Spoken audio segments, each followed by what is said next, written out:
we're teaching you guys how not to get kicked off of a selling platform while selling a private label item. Those are usually known as knockoffs. Maddie, what's a knockoff?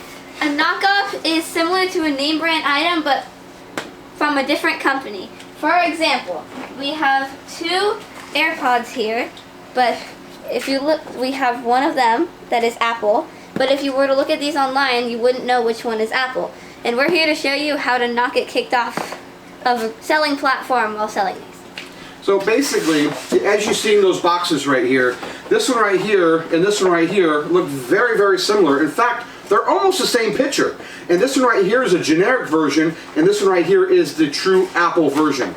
So how we do it, and I've taught Maddie how to post online, and so has my wife Rachel, is you got to use very generic terms and very generic words when you're posting, especially in your title.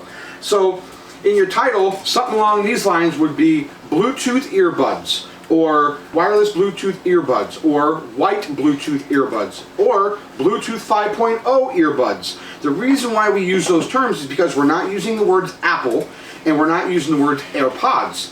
If you guys get what I'm saying there. So we use very generic terms. Now, pictures are also very important because a lot of people, which I see them, is they'll use the picture of the box as their very first picture. You don't want to use a picture of the box. If you actually take a picture of the actual item, a nice clear picture of the actual item opened, then you have less of a chance of it being known as a knockoff or being flagged as a knockoff. Now, let's say you don't want to use that because they're sealed and you want to sell them as new. What you'd want to do is you're going to want to try to find out what brand they are. And by doing that, they usually will have a tag on them, right? They'll have a tag on them or some type of indication of what they are, like like example right here. I'll use this one because it's right here. This one says wireless headset. Everything is in Chinese in the back, so there's nothing there. So wireless headset BL-2. So what you do is you look up those online, and then you find the picture that suits it. And I found it, and we found out this retails for $15, but it's currently on sale for $12. So that you can also use the stock images from those photos as well. Hey Maddie, how about this one? Where did you find it? Oh, well, this smart robot was actually really hard to find because there were a whole bunch of them that were from different brands. So how I found it, I used the brand name and the item name. See, so basically, like when you're looking them up on, let's say, Google Lens, or if your scanner's not working to find out exactly where this is from or what the item is, that's exactly what we do. Is like Maddie said, is we'll look at the brand name and what the item is. That's the best way to find things. You can Google it. You can, go on any other search engine and try to find that as well. Also, right here, this is a smartwatch, a very generic smartwatch. So, Maddie, why don't you go ahead and show them the smartwatch. So, this smartwatch has no barcode, no anything on it, and there's no brand name whatsoever. So another way of searching this, if there's no model number, because there's also no model number, is I grabbed the instruction book and I went and looked what app you're going to need to run this on with your phone and sync it to your phone. This one specifically here is FunRun. So what I did is we searched up FunRun and smartwatch, and then ultimately it linked us to a post rather on Amazon, and we were able to determine what the item was, and it was the exact item, how much the item was, and all the specs on the item, because we did not have all the specs in the box here. Hey Samantha, how did you find this power bank? This is a generic power bank.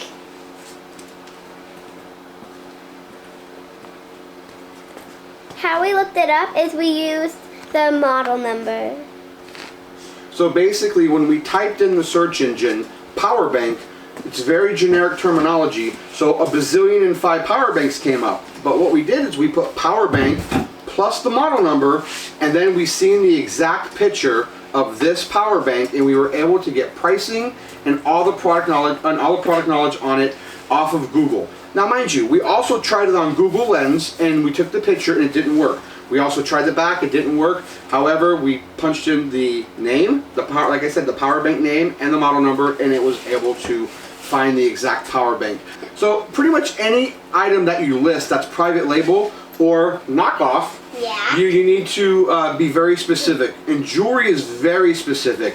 I noticed that when we list things, we get flagged, and that was earlier on, but then I learned the way around it by being very generic. Example, Maddie's gonna go up there and show you this in a second, but this is something very similar to a Cartier, and so I would list it as, I wouldn't list it as a gold and diamond or gold and crystal bangle. I'm going to list it as a gold, I would list it as a gold 17 centimeter bangle. And then that's what the title's going to say. And then it's going to be a true picture of the actual bangle outside in our photo box there.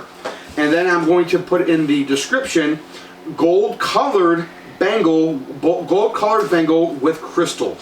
17 centimeters, very simple, okay? The more simple you leave it, the less chance you're going to have it getting flagged. Now this one right here, may I please see that, Samantha, is a very different item. Because this is what a knockoff truly is. And I think Samantha is actually wearing it because she really likes it. She's trying to steal it from us. But the box itself and everything, go ahead and take it up there, Samantha, says the name of the brand. This says Hermes. And it also says it's from France. And if you look at the actual bangle and you open it up, inside it's engraved and it says Hermes. Now I know this is not a Hermes because Hermes does not have a bangle this color, and or they don't have them in silver. I did extensive research on this, and we know this is not a true Hermes. So this is what a true knockoff is.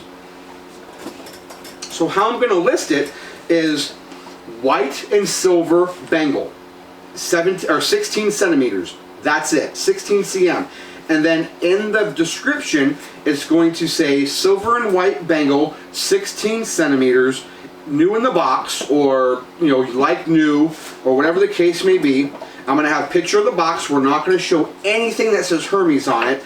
And then the actual picture is going to be open, kind of like the picture is going to be kind of sideways like this, so you don't see the H in the initial photo.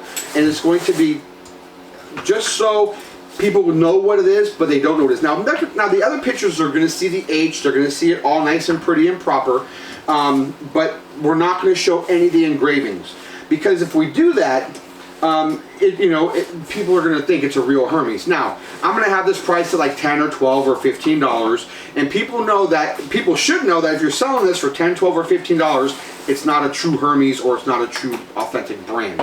And so I hope this really educated you guys on how to make what we all seek, which is Profit. And we hope you enjoyed the video. Girls, anything else? If you learned something from this video, make sure to like And subscribe. And turn on notifications. and we'll see you next time. Bye.